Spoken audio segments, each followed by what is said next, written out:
Assalamu alaikum students. I am Faiza Fahim. I am your maths teacher class 9th. Students, हम maths को start करने से पहले देखेंगे what is mathematics.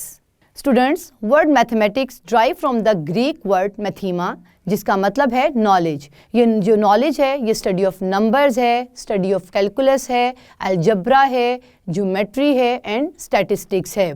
या हम ये कह सकते हैं कि जो मैथ है is a kind of language of numbers है, जिससे हम क्वांटिटीज़ को मेजर करते हैं, लॉजिक ऑफ शेप्स बताते हैं एंड टाइम बताते हैं.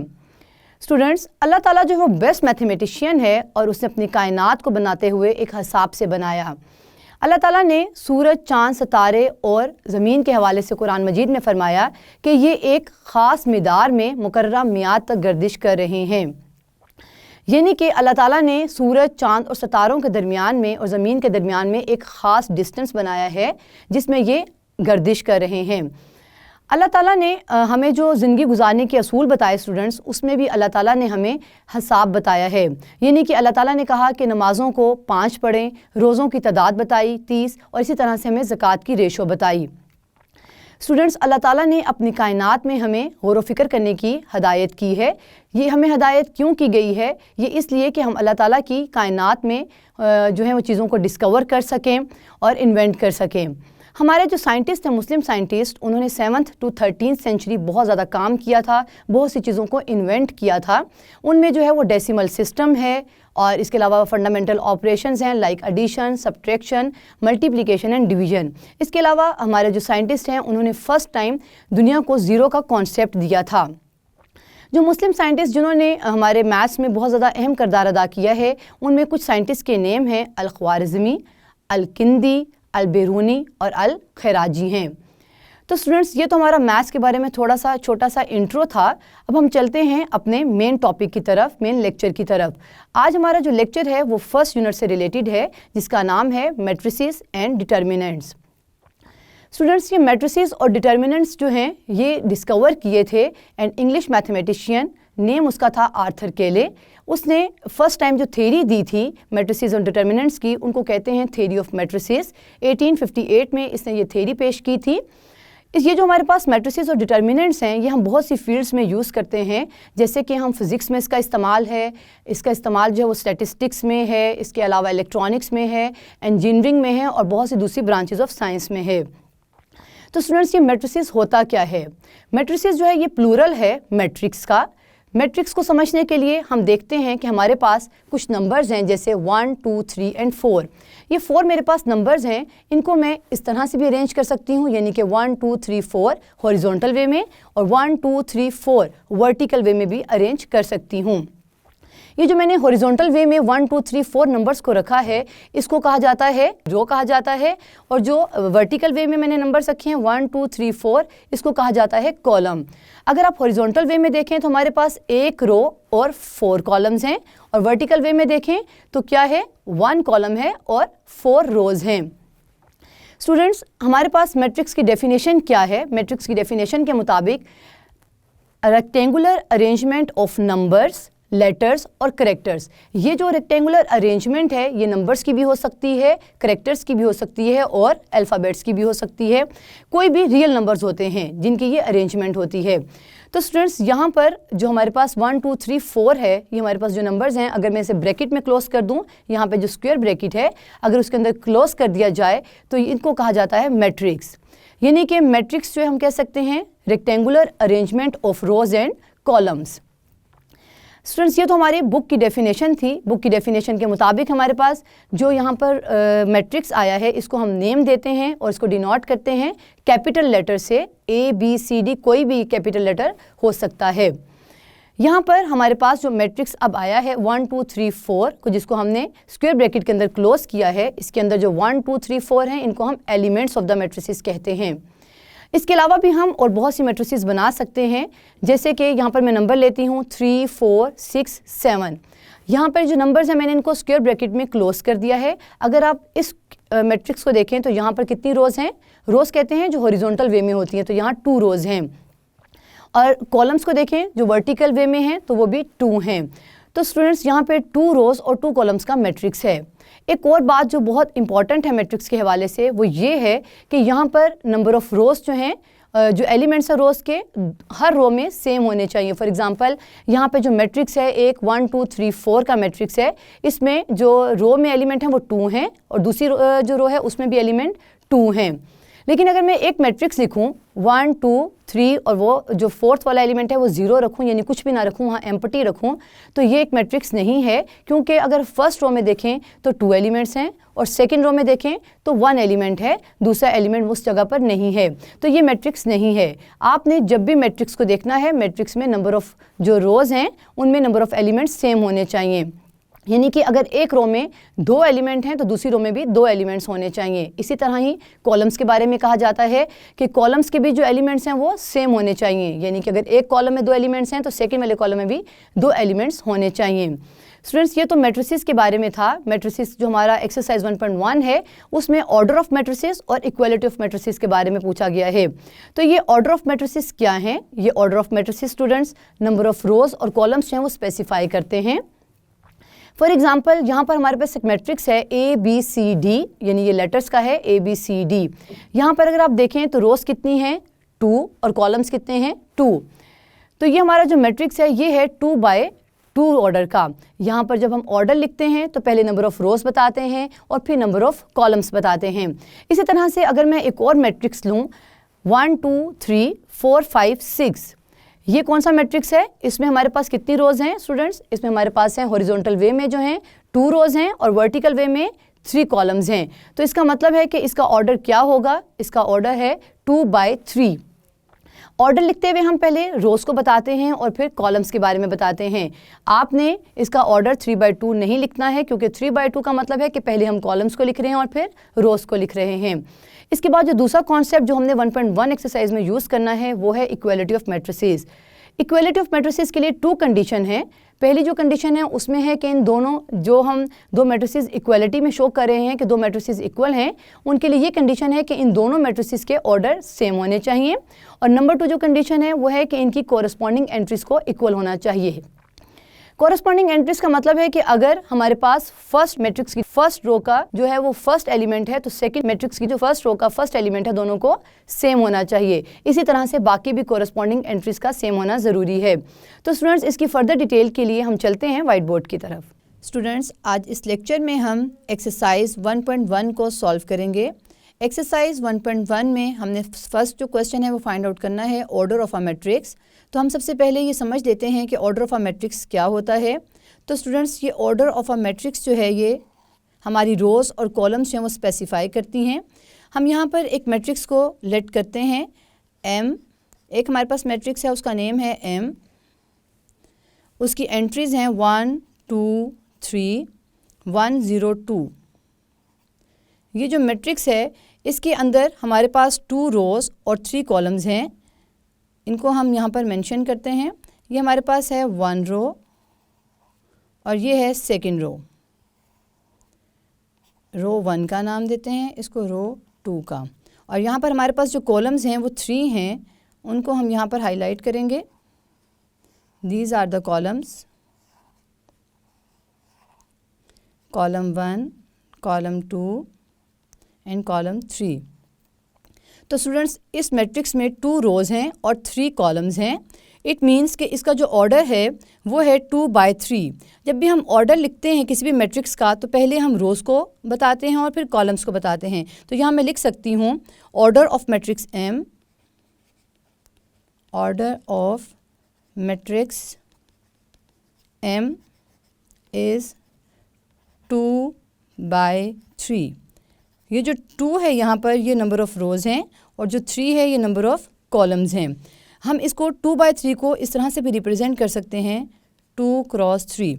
ये भी ऑर्डर को स्पेसिफाई करता है, यानी कि ऑर्डर को लिखने के 2 मेथड्स हैं, एक 2 by 3 और एक 2 by 3 क्रॉस के साथ। तो स्टूडेंट्स, ये हमने एग्जांपल ली थी 2 by 3 मैट्रिक्स की। अब हम एक और मैट्रिक्स लेते हैं और चेक करते हैं कि उसका ऑर्डर क्या है। फॉर एग्जांपल हम लेट करते हैं हमारे पास एक मैट्रिक्स N है। N is equal to, N के एलिमेंट्स हैं 1 2 3 -1 1 0, ये एंट्रीज कोई भी हो सकती हैं। हमने इस क्वेश्चन में सिर्फ ऑर्डर को बताना है कि हमारे मैट्रिक्स का ऑर्डर क्या है, इनको सॉल्व या कुछ और नहीं करना है। तो स्टूडेंट्स, ये हमारे पास जो मैट्रिक्स n है, यहाँ पर अगर हम देखें तो हमारे पास रोज़ और कॉलम्स क्या हैं। तो रो हमारे पास 1 जो हॉरिजॉन्टल वे में है, इनको रोज़ कहते हैं, 2 एंड 3, रो 1 रो 2 एंड रो 3। और कॉलम्स को चेक करेंगे तो हमारे पास कॉलम्स हैं 1 2 एंड 3, यानी कि हमारे पास जो ऑर्डर है वो 3/3 का है, क्योंकि ऑर्डर में हम पहले रोज़ को बताते हैं और फिर कॉलम्स का बताते हैं। तो यहाँ मैं लिख सकती हूँ order of n, order of matrix n, खाली n भी लिख सकते हैं क्योंकि n जो है वो एक मैट्रिक्स का नेम है। Order of matrix n is 3 जो है वो रोज़ हैं बाय 3 और 3 कॉलम्स हैं। और इसको इस तरह से भी लिख सकते हैं 3 क्रॉस 3। आपकी बुक में जो है वो 3/3 की रिप्रेजेंटेशन है, वैसे जो है वो 3/3 भी इसको राइट करते हैं। स्टूडेंट्स, यहाँ हम एक और मैट्रिक्स को लेट कर सकते हैं जिसका ऑर्डर जो है वो 3/3 भी नहीं है, 2/3 भी नहीं है। तो देखते हैं, एक और मैट्रिक्स है हमारे पास P, उसको P का नाम दे सकते हैं। आप मैट्रिक्स को किसी भी लेटर से जो है वो रिप्रेजेंट कर सकते हैं। मैंने P मैट्रिक्स लेट किया है। P मैट्रिक्स है 1 2 3। स्टूडेंट्स, यहाँ पर अगर देखें तो हमारे पास हॉरिजॉन्टल वे में एक जो है वो रो है, तो यहाँ पर हम लिख सकते हैं हॉरिजॉन्टल वे में एक ही है, तो ये हमारे पास 1 रो है। और अगर आप इसे वर्टिकल पोजीशन में देखें तो ये 3 हैं, यानी कि यहाँ पर 3 कॉलम्स हैं, C1 C2 और C3। इसका जो ऑर्डर है वो होगा 1/3, क्योंकि यहाँ पर रो 1 है और कॉलम्स 3 हैं। पहले हम रोज़ को लिखते हैं और फिर कॉलम्स को लिखते हैं ऑर्डर को लिखते हुए। तो यहाँ पर मैं लिखूँगी ऑर्डर ऑफ P इज़ 1/3। तो स्टूडेंट्स, ये हमने एग्जांपल्स जो हैं वो कुछ ऑर्डर ऑफ मैट्रिक्स की देखी हैं। अब हम एक्सरसाइज 1.1 का क्वेश्चन नंबर 1 सॉल्व करेंगे। एक्सरसाइज 1.1 का क्वेश्चन नंबर है find the order of the following matrices. तो क्वेश्चन नंबर 1 लिखते हैं। ऑर्डर बताना है हमने, हमारे पास एक मैट्रिक्स है A is equal to 2 3 -5 6। Order का मतलब है कि हमने नंबर ऑफ़ रोज़ और कॉलम्स बताने हैं। तो इस मैट्रिक्स में स्टूडेंट्स नंबर ऑफ़ रोज़ जो हैं हॉरिजॉन्टल वे में 2 हैं, ये है 1 रो और ये है 2 रो, यानी कि 2 रोज़ हैं। और जो कॉलम्स हैं वो वर्टिकल पोजीशंस में होते हैं। तो वर्टिकल पोजीशन में हमारे पास 2 कॉलम्स हैं, 1 एंड 2। क्वेश्चन नंबर 1 में सिर्फ हमने रोज़ और कॉलम्स का बताना है। तो हमारे पास यहाँ पर ऑर्डर ऑफ A है, यहाँ लिखेंगे, राइट करेंगे order of matrix A is 2/2, यानी कि 2 रोज़ और 2 कॉलम्स। इसको आप कभी इस तरह से भी देखेंगे 2/2 की फॉर्म में। तो अब हम करते हैं, क्वेश्चन नंबर 1 का A मैट्रिक्स है, अब क्वेश्चन नंबर 1 का B मैट्रिक्स है। B is equal to 2 0 3 5। ये हमारे पास एक मैट्रिक्स B है, क्वेश्चन नंबर 1 में गिवन है। इसकी रोज़, इसका ऑर्डर बताना है, यानी इसकी रोज़ और कॉलम्स को बताना है। तो इसकी B मैट्रिक्स की जो रोज़ हैं वो 2 हैं, क्योंकि हॉरिजॉन्टल वे में 2 हैं रोज़, 1 एंड 2। और कॉलम्स क्या हैं? कॉलम्स भी 2 हैं। हम यहाँ पे लिख लेते हैं, हमारे पास कॉलम्स भी 2 हैं, 1 कॉलम एंड 2 कॉलम। तो स्टूडेंट्स, यहाँ पर जो इसका ऑर्डर है वो 2/2 का ही है। ऑर्डर ऑफ B, यहाँ मैं लिखूँगी order of B matrix is 2/2। जो ये वाला 2 है ये रोज़ हैं और ये वाला जो 2 है ये कॉलम्स को रिप्रेजेंट कर रहा है। स्टूडेंट्स, हमारे पास एक C मैट्रिक्स है, C इज़ इक्वल टू 2 4। इसका ऑर्डर हमने बताना है, तो इसके ऑर्डर के हॉरिजॉन्टल वे में जो रो है वो 1 है, दिस इज़ 1 रो ओनली। और इस मैट्रिक्स की 2 कॉलम्स हैं, यानी कि वर्टिकल पोजीशन में 2 नंबर्स हैं, तो ये हम कह सकते हैं 2 कॉलम्स हैं, C1 और 2।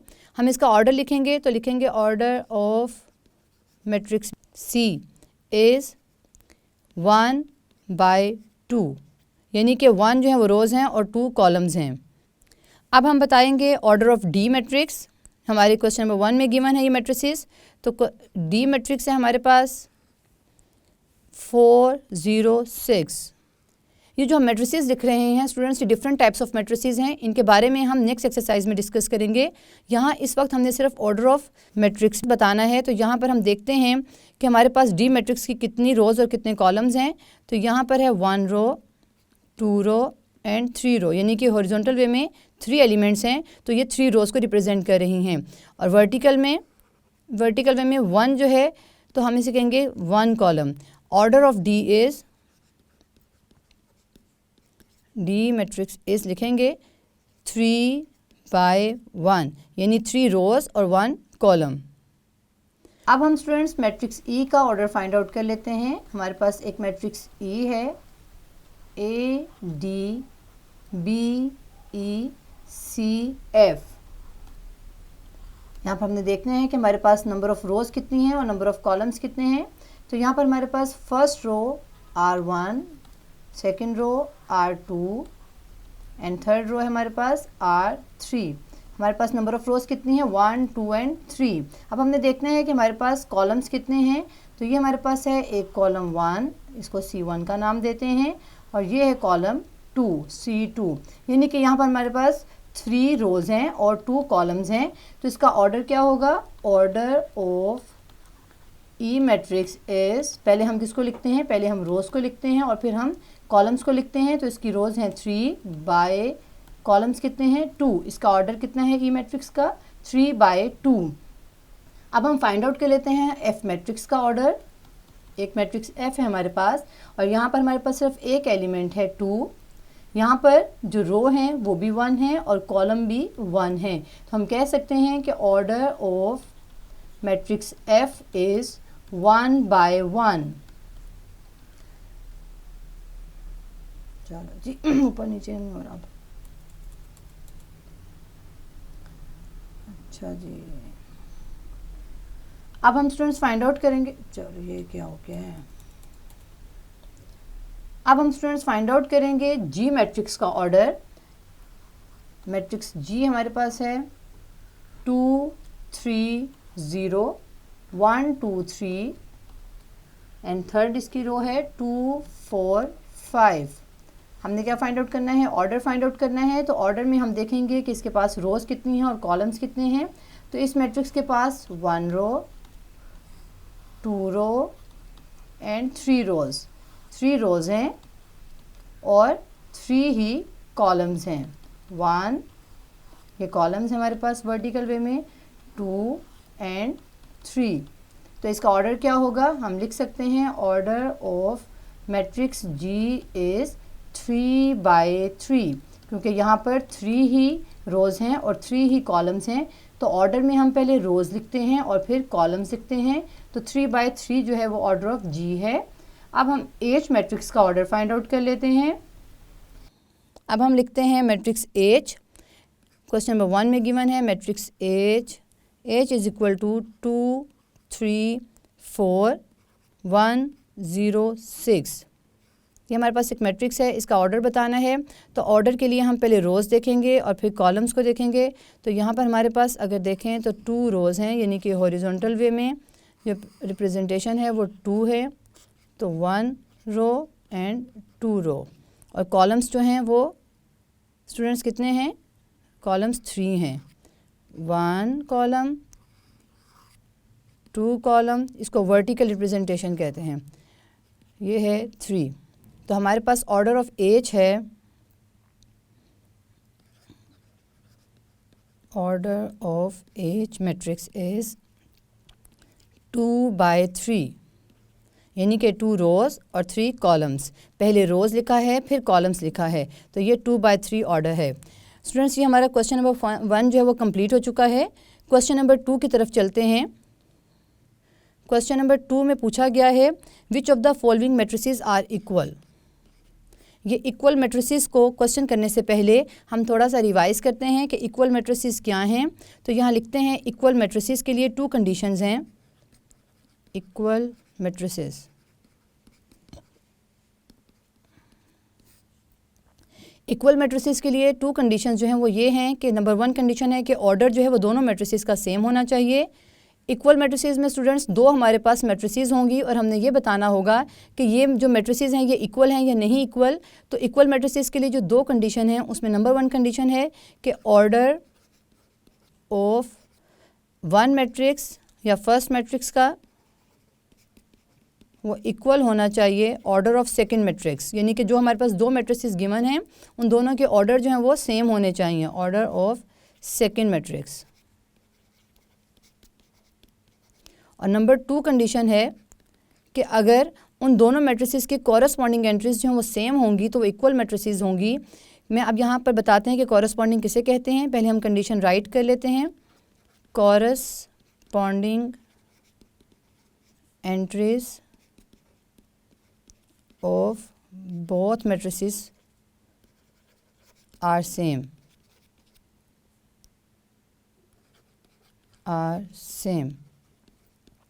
तो ऐसे मैट्रिसेस को हम इक्वल मैट्रिसेस कहते हैं। इक्वल मैट्रिसेस के लिए यहाँ पे मैं 2 मैट्रिसेस राइट करती हूँ और देखते हैं कि वो इक्वल हैं कि नहीं। तो यहाँ पर हम एग्जांपल ले लेते हैं। हमारे पास एक मैट्रिक्स है P इज़ इक्वल टू 2 3 -1 2 और एक मैट्रिक्स है Q इज़ इक्वल टू 2 3 4 -1 2 0। हमने ये चेक करना है कि जो मैट्रिक्स P है और मैट्रिक्स Q हैं ये दोनों इक्वल मैट्रिसेस हैं या नहीं। तो हम सबसे पहले इनकी फर्स्ट कंडीशन को देखेंगे। फर्स्ट कंडीशन है order of first matrix is equal to order of second matrix. Order का क्या मतलब है? नंबर ऑफ़ रोज़ और कॉलम्स का सेम होना। तो यहाँ पर पहले देखेंगे कि जो P मैट्रिक्स है उसका ऑर्डर क्या है, उसके नंबर ऑफ़ रोज़ और कॉलम्स क्या हैं। तो स्टूडेंट्स यहाँ पे जो P मैट्रिक्स है उसमें नंबर ऑफ़ जो रोज़ हैं वो 2 हैं, 1 और 2, और नंबर ऑफ़ कॉलम्स भी 2 हैं, यानी कि इसका ऑर्डर है 2/2 का। और अगर Q मैट्रिक्स को आप देखें तो Q मैट्रिक्स में नंबर ऑफ़ रोज़ 2 हैं और नंबर ऑफ़ कॉलम्स 3 हैं, यानी कि ये मैट्रिसेस इक्वल नहीं हो सकती क्योंकि इनमें फर्स्ट कंडीशन ही फुलफ़िल नहीं हो रही है। अगर हम सेकंड कंडीशन की बात करें जो कि कॉरस्पॉन्डिंग एंट्रीज़ हैं, तो कॉरस्पॉन्डिंग स्टूडेंट्स कहते हैं कि ये प्लेस है तो इसकी प्लेस पर ही Q कभी जो एंट्री होगी उसको कॉरस्पॉन्डिंग कहेंगे, यानी कि अगर ये 2 है तो इसकी कॉरस्पॉन्डिंग एंट्री Q के मैट्रिक्स में भी 2 है। और जो कॉरस्पॉन्डिंग एंट्री जो है सेकंड कॉलम की फर्स्ट एंट्री है वो 3 है। यहाँ पर भी सेकंड मैट्रिक्स की फर्स्ट एंट्री 3 है, लेकिन यहाँ पर थर्ड जो P मैट्रिक्स है वहाँ पर थर्ड कॉलम नहीं है, जबकि Q मैट्रिक्स में थर्ड कॉलम है। तो इसकी तो जो फर्स्ट कंडीशन है वही फुलफ़िल नहीं हो रही है। लेकिन वैसे कॉरस्पॉन्डिंग एंट्रीज कहते हैं कि जिस प्लेस पर, जिस कॉलम में, जिस रो में कोई एलिमेंट है उसी का सेकंड मैट्रिक्स के उसी कॉलम और उसी रो में एंट्री और एलिमेंट को देखना है। तो यहाँ पर अगर -1 और 2 है तो सेकंड जो Q मैट्रिक्स है वो भी -1 और 2 है, लेकिन यहाँ पर ऑर्डर सेम नहीं है, जबकि एंट्रीज जो हैं वो फर्स्ट कॉलम और सेकंड कॉलम की दोनों मैट्रिसेस की सेम हैं। तो स्टूडेंट्स ये हमारे पास नॉट इक्वल मैट्रिसेस है क्योंकि फर्स्ट कंडीशन फुलफ़िल नहीं हो रही है। अब हम एक ऐसा मैट्रिक्स लेते हैं जो इक्वल मैट्रिक्स होगा। तो यहाँ पे एक मैट्रिक्स लेते हैं, उसका नाम है MN रख लेते हैं। M इज़ इक्वल टू 2 3 1 0 और एक मैट्रिक्स हमारे पास है N है 1 + 1 3 1 and 2 - 2।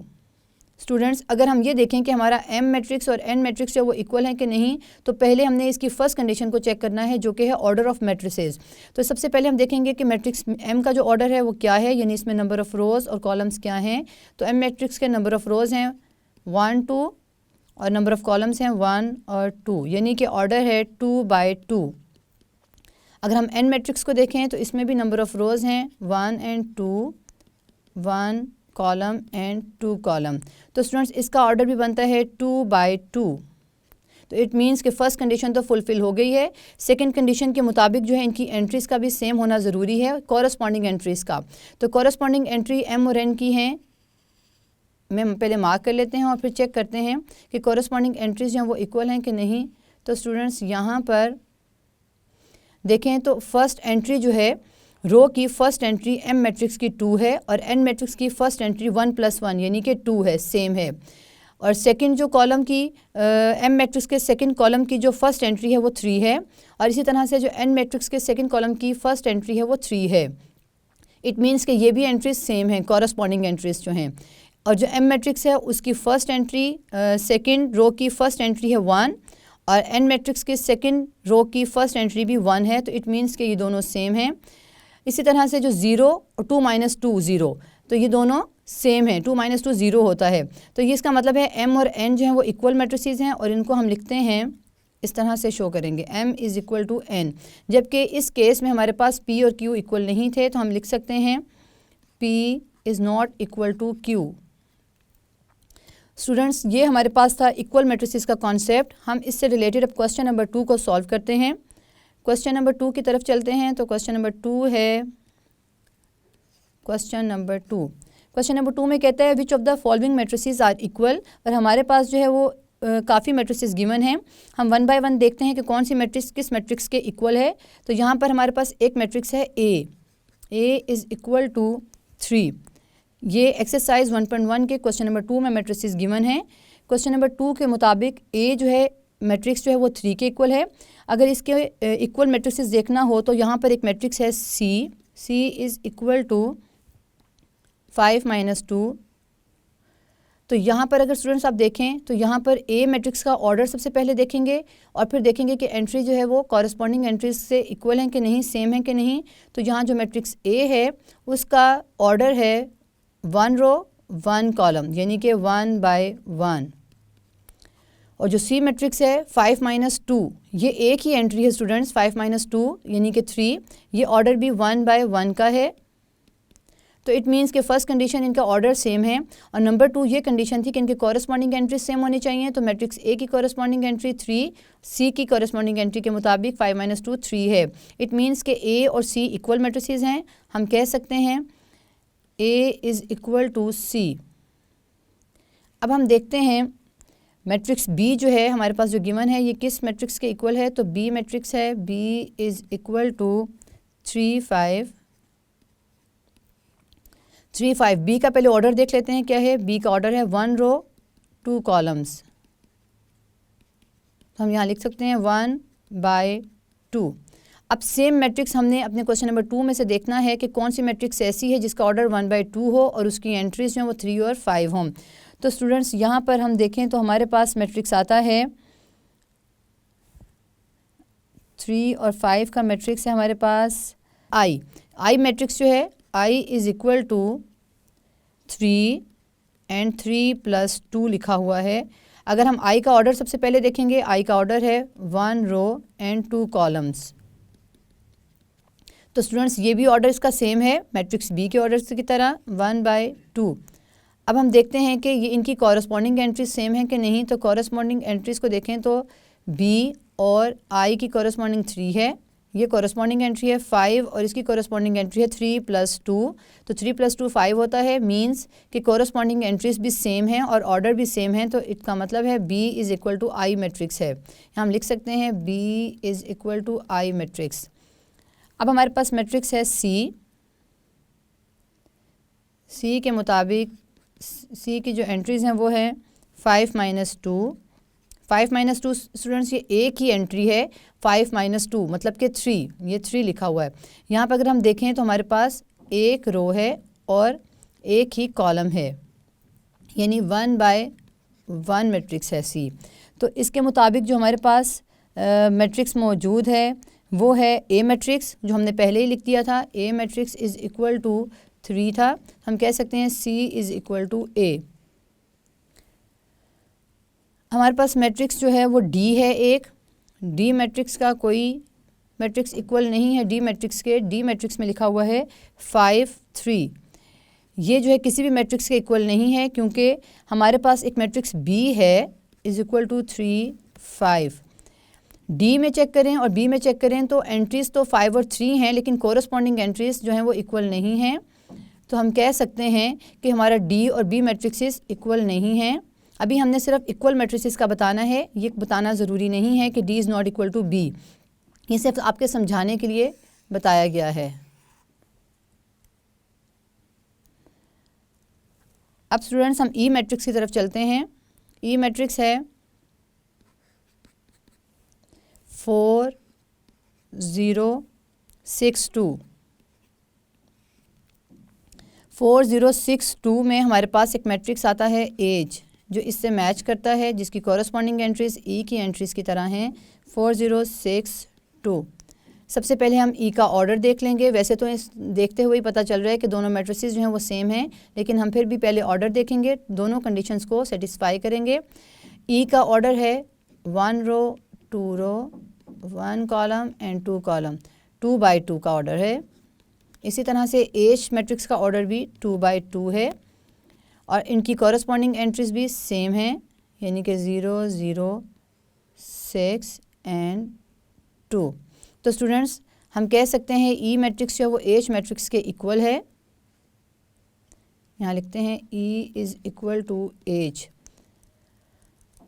E is equal to H क्यों है? क्योंकि इनकी कॉरस्पॉन्डिंग एंट्रीज भी सेम हैं और इनके ऑर्डर भी सेम हैं। अब हमारे पास एक मैट्रिक्स है जे। जे इज़ इक्वल टू 2 + 2। मैट्रिसेस को हम हमेशा जो है वो कैपिटल लेटर्स का नेम देते हैं। 2 + 2 2 - 2 2 + 4 2 + 0। ये हमारे पास एक जे मैट्रिक्स है। अगर हम इसके एंट्रीज को थोड़ा सा सिंपल कर लें तो 2 + 2 होता है 4, 2 - 2 0, 2 + 4 6 और 2 + 0 2। और इसके अगर हम ऑर्डर को देखें तो ऑर्डर है 1 रो 2 रो, यानी कि ये पूरी एक रो है। इसी तरह से ये सेकंड भी एक पूरी रो है और कॉलम्स 2 हैं, 1 एंड 2। तो स्टूडेंट्स इसका ऑर्डर है 2 बाई 2, यानी 2 रोज़ और 2 कॉलम्स। ये मैंने इसको सिर्फ जस्ट सिंप्लीफाई किया है जे को, ताकि आसानी से जो है इसका इक्वलिटी वाला मैट्रिसेस हमें फाइंड आउट हो जाए क्वेश्चन नंबर 2 से।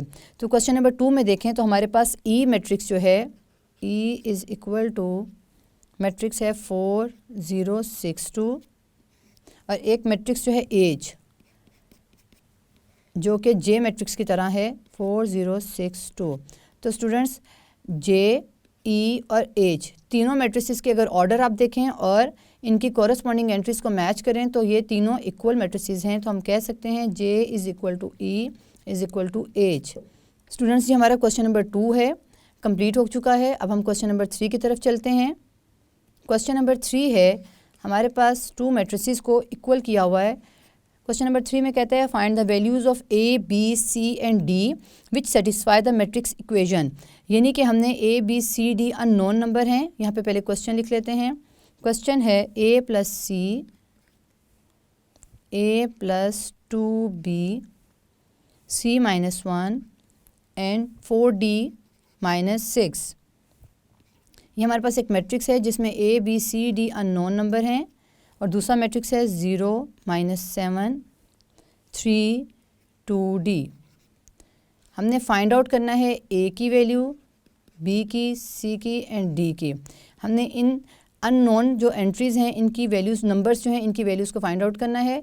तो स्टूडेंट्स इसको फाइंड आउट करते हुए हम सबसे पहले हमारे पास इक्वेशन में जो एक मेन चीज़ गिवन है वो है इक्वल, यानी कि दोनों मैट्रिसेस जो हैं वो इक्वल हैं। और हमने अपने इक्वलिटी के कॉन्सेप्ट से देखें तो इक्वलिटी ऑफ द मैट्रिसेस का मतलब है कि दोनों मैट्रिसेस के ऑर्डर भी सेम होंगे और इनकी कॉरस्पॉन्डिंग एंट्रीज जो हैं वो इक्वल होंगी। मीन्स के a + c इक्वल होगा 0 के, a + 2 भी इक्वल होगा -7 के, c - 1 इक्वल होगा 3 के। ये इनकी कॉरस्पॉन्डिंग एंट्रीज़ हैं, यानी सेम पोजीशन पर जो एंट्रीज़ उन्हें कॉरस्पॉन्डिंग एंट्रीज़ कहते हैं।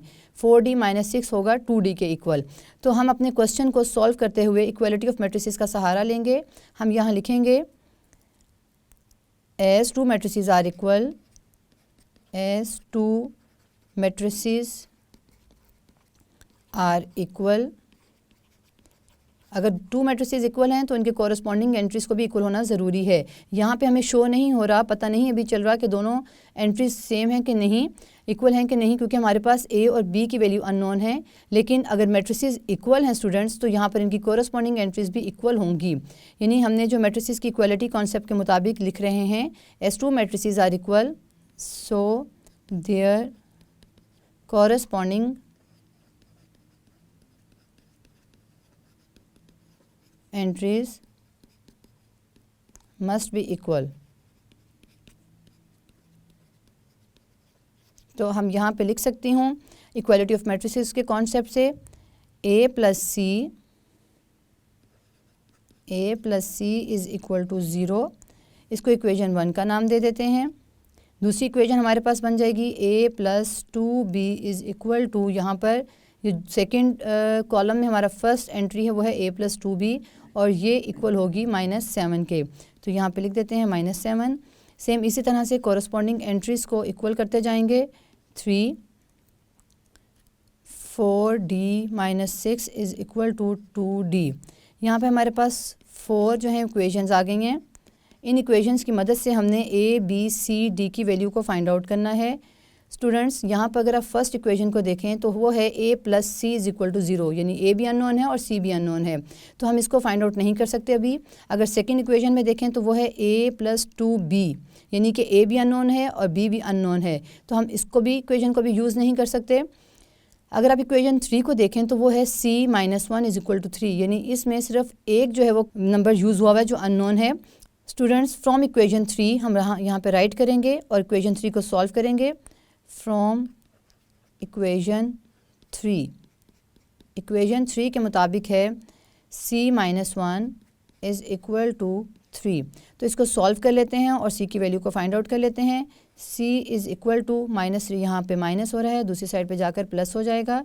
3 + 1 तो आ गया 3 + 1 4। ये हमारे पास है c की वैल्यू। अब इसी तरह से हम इक्वेशन 4 को फाइंड आउट करेंगे, क्योंकि इक्वेशन 4 में भी सिर्फ एक नंबर जो है वो अननोन है। तो फ्रॉम इक्वेशन 4 हम यहाँ लिखते हैं फ्रॉम इक्वेशन 4 इक्वेशन है 4d minus 6 is equal to 2d। इस इक्वेशन को सॉल्व करते हैं तो हमारे पास आता है 4d। एक जैसे जो सेम नंबर है उनको हम एक साइड पे रख लेंगे। 4d minus 2d is equal to, यहाँ 6 माइनस है, दूसरी साइड पे जाकर पॉजिटिव हो जाएगा। तो 4d plus minus minus 4 minus 2, सिर्फ हमने 4 और 2 को माइनस करना है, d एज इट इज़ लिखेंगे। 4 माइनस 2 2d साथ में आ गया इज़ इक्वल टू 6। तो यहाँ पर d को फाइंड आउट करना है, d को एक साइड पे रहने देंगे, 2 को दूसरी साइड पे जाकर डिवाइड कर देंगे, क्योंकि d के साथ 2 मल्टीप्लाई है। तो 2 यहाँ पर आके डिवाइड हो गया, 2 3 द 6, तो d की वैल्यू आ गई 3। d is equal to 3। ये अननोन नंबर 2 जो है हमने फाइंड आउट कर लिए हैं। अब हमारे पास 2 अननोन नंबर a और b हैं। a और b को फाइंड आउट करने के लिए हम सबसे पहले इक्वेशन 1 को लेते हैं, क्योंकि इक्वेशन 1 में a plus C is equal to 0 है। a हमारे पास अननोन है, c अब हमारे पास वैल्यू फाइंड आउट हो गई है। c की वैल्यू थी 4, a plus C is equal to 0 में हम इसकी वैल्यू को पुट करेंगे। फ्रॉम इक्वेशन 1 यहाँ लिखेंगे for equation 1 from equation 1 a plus C is equal to 0, यानी कि a की वैल्यू को पुट करते हैं, a की वैल्यू को फाइंड आउट करते हैं, प्लस c की वैल्यू पुट की 4 थी इज़ इक्वल टू 0। जो हमने फाइंड आउट की थी c की वैल्यू, ये वो 4 वैल्यू है। तो a इज़ इक्वल टू, यहाँ प्लस 4 है, वहाँ दूसरी साइड पे जाकर -4 हो जाएगा। तो a हमारे पास आ गया a इज़ इक्वल टू -4। इसको हम बंद कर लेते हैं एक रेक्टेंगल में, ताकि हमें ढूंढने में आसानी हो। अब हम फाइंड आउट करेंगे इक्वेशन 2 से। हम यहाँ पहले लिखते हैं फ्रॉम इक्वेशन 2। अब हमारे पास सिर्फ एक अननोन नंबर है जो कि b है। फ्रॉम इक्वेशन 2, इक्वेशन 2 थी a plus 2b is equal to -7, a plus 2b is equal to -7। तो स्टूडेंट्स यहाँ पर हमने इस इक्वेशन में वैल्यू पुट करनी है a की और फिर b फाइंड आउट करना है। a की वैल्यू आई है -4 plus 2b as it is लिखेंगे, -7 वैसे ही लिखेंगे। अब हमने फाइंड क्या करना है b, तो 2b एक साइड पे रहेगा, -4 दूसरी साइड पे जाकर प्लस हो जाएगा, -7 प्लस 4। इसको सॉल्व कर लेते हैं तो plus minus minus, -7 plus 3 -3, sign minus का यूज़ किया है क्योंकि ग्रेटर वैल्यू का साइन माइनस है। b के साथ 2 मल्टीप्लाई है, दूसरी साइड पे लेके जाएंगे तो डिवाइड हो जाएगा, क्योंकि हमें सिर्फ b की वैल्यू चाहिए, 2b की वैल्यू नहीं चाहिए। तो b आ गया हमारे पास -3/2। इसको भी एक प्यारे से बॉक्स में बंद कर देते हैं। तो ये आता है b इज़ इक्वल टू -3/2। तो स्टूडेंट्स हमने चारों अननोन नंबर्स की वैल्यूज़ को फाइंड आउट कर लिया है। यहाँ मैं लिखती हूँ, यहाँ पर वैल्यू लिखने लगी हूँ। रिज़ल्ट में हमारे पास जो आई हैं वो आया है result a is equal to -4, b is equal to -3/2, c is equal to 4 and d is equal to d क्या वैल्यू आई थी हमारे पास 3। तो d को यहाँ लिखते हैं 3। स्टूडेंट्स अगर आप ये चेक करना चाहें कि हमारी वैल्यूज़ हैं वो ठीक हैं कि नहीं, तो आप इन्हें इक्वेशंस में पुट करके देख सकते हैं।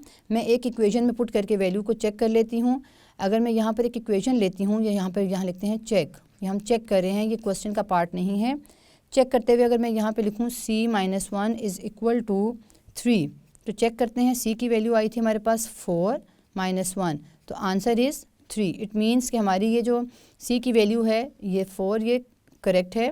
इसी तरह से आप बाकी इक्वेशंस में भी पुट करके वैल्यूज़ को फाइंड आउट कर सकते हैं। एक और इक्वेशन में वैल्यू पुट करके देख लेते हैं कि आंसर ठीक है कि नहीं। तो a + 2b एक इक्वेशन थी हमारे पास, इसमें a की वैल्यू है हमारे पास -4 + 2b की वैल्यू आई है -3/2। तो स्टूडेंट्स अगर आप इसको देखें, सॉल्व करते हैं तो हमारे पास -7 आना चाहिए। 2 से कैंसिल आउट हो गया, माइनस प्लस -3, तो आंसर इज़ -7। इट मीन्स कि हमारी ए और बी की वैल्यू भी करेक्ट है। स्टूडेंट्स यहाँ पे हमारी एक्सरसाइज 1.1 कंप्लीट होती है। नेक्स्ट लेक्चर में हम एक्सरसाइज 1.2 स्टार्ट करेंगे। स्टूडेंट्स आज इस लेक्चर में हमने एक्सरसाइज 1.1 को कंप्लीट किया, जिसमें हमने ऑर्डर ऑफ मैट्रिसेस और इक्वलिटी ऑफ मैट्रिसेस से रिलेटेड क्वेश्चंस को सॉल्व किया। नेक्स्ट लेक्चर में हम टाइप्स ऑफ मैट्रिसेस से रिलेटेड एक्सरसाइज को सॉल्व करेंगे। See you again in next lecture.